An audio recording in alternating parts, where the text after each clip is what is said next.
Hi guys, Thar academy में आपका बहुत बहुत स्वागत है। मर्सीफुल, सिनिस्टर, इनकेपेबल, हेजिटेंट, ऐसे ही कुछ इंपॉर्टेंट वोकैबुलरी वर्ड्स के बारे में आज हम बात करने वाले हैं। तरीका बताती हूँ कैसे आपकी वोकैबुलरी, आप जो वर्ड्स है वो कैसे आप रिटेन कर पाए, जल्दी सीख पाए।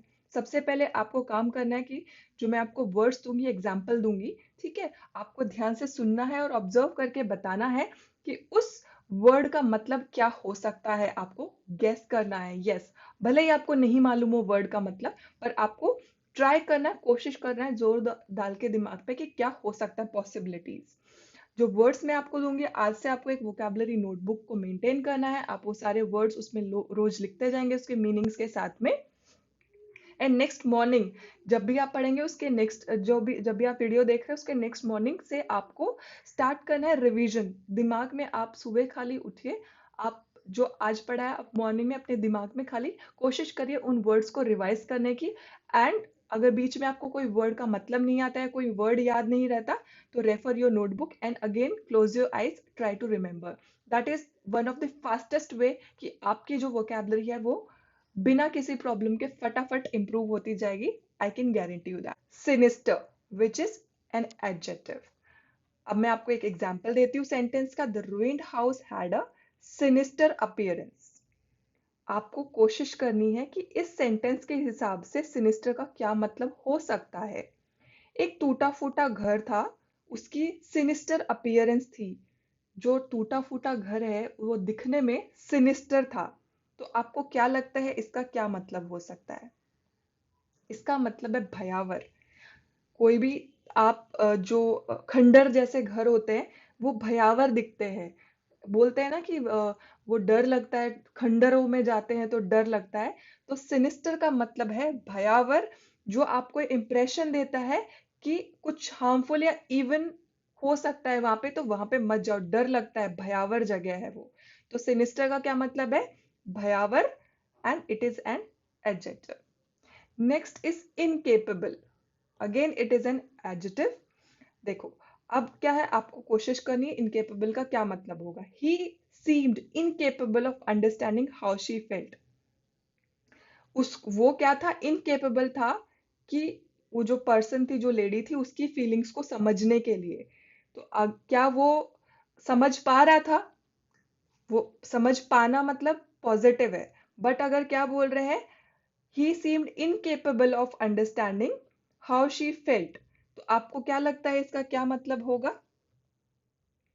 इसका मतलब है असमर्थ। वो इनकेपेबल था। केपेबल क्या होता है? समर्थ, कि कोई कर पा रहा है। इनकेपेबल मतलब असमर्थ, कि वो समझ नहीं पा रहा है, कुछ काम कर नहीं पा रहा है। तो इनकेपेबल इज का मतलब है असमर्थ। हेजिटेट। हेजिटेट क्या है? एक वर्ब है।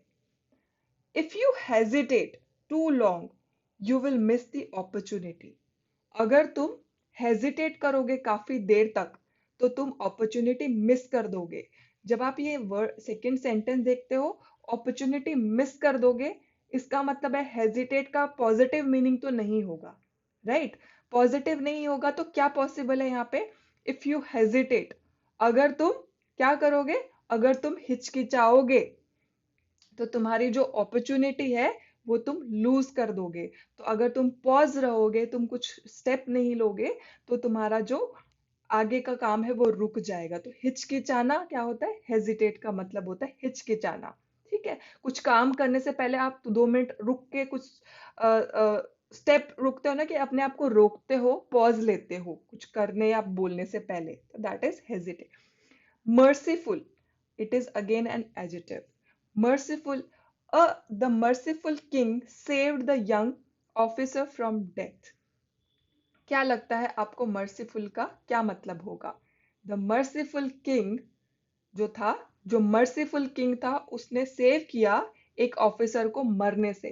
तो आपको क्या लगता है, एक क्रूर, जो क्रूर पर्सन, जो बहुत ही गंदा घटिया आदमी होता है, घटिया किंग होता है, क्या वो सेव कर सकता है? नहीं करता। तो कुछ तो पॉजिटिव मीनिंग होगा मर्सीफुल का। क्या मीनिंग है? कृपालु, दयालु, कुछ कुछ अच्छा करने वाला जो पर्सन होता है, किसी पे दया दिखाने वाला। तो कृपालु, दयालु जो होता है वो मर्सीफुल है। मर्सीफुल, जो दयालु राजा था, उसने अपने सोल्जर को मरने से बचा लिया। एस्कॉट, एस्कॉट एक नाउन है। Example, prisoners are taken to court under police escort.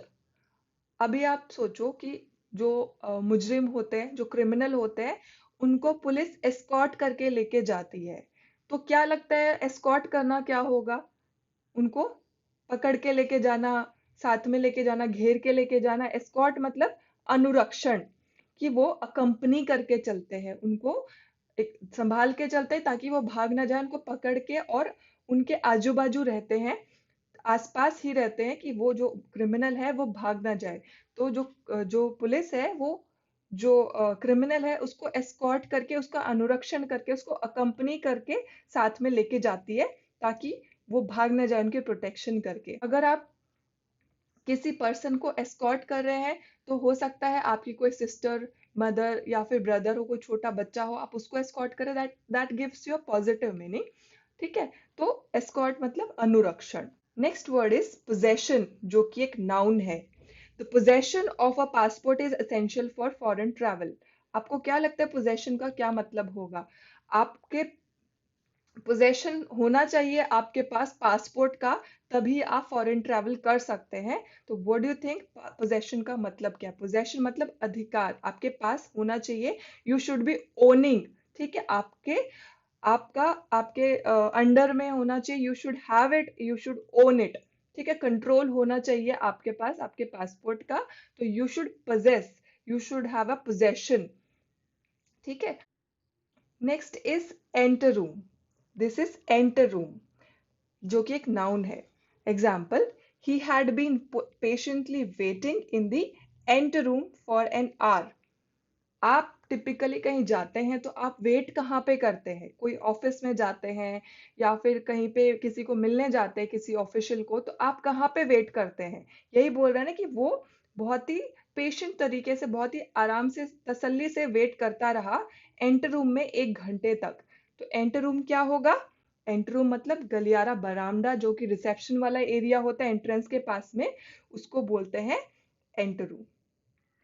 Naive, ये क्या है? नाइव, नाइव एक एडजेक्टिव है।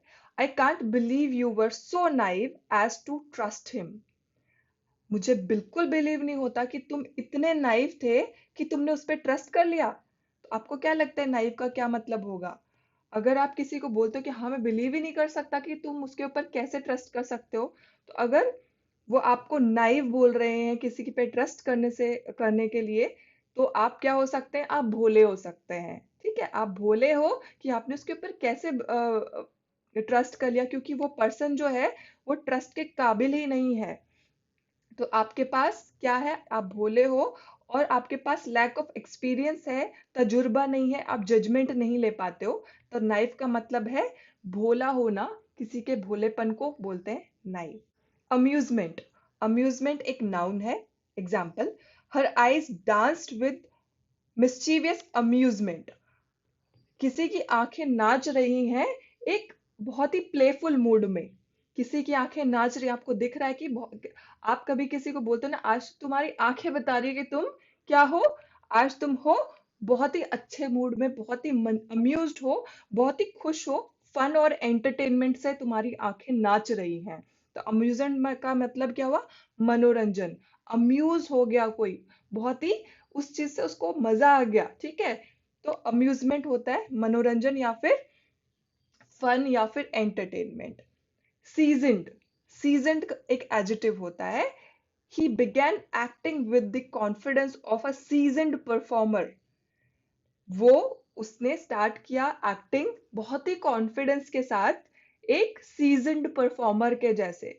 अगर किसी में कॉन्फिडेंस है और वो सीजन्ड परफॉर्मर के जैसा बिहेव कर रहा है, कॉन्फिडेंस है उसमें, और उसने एक्टिंग शुरू करी, तो आपको क्या लगता है कि सीजन्ड का मतलब क्या? एक अनुभवी परफॉर्मर के जैसे उसने एक्टिंग स्टार्ट कर दी, जिसके पास ऑलरेडी स्किल्स हैं और उसने काफी समय तक उसका यूज किया है। So that is called season. So that's it guys, thank you so much for watching. I hope आपने सारे वर्ड्स नोटबुक में लिख लिए होंगे। अगर आप नहीं लिख पाए तो आप you can always stop the video और आप अपनी नोटबुक में लिख लीजिए।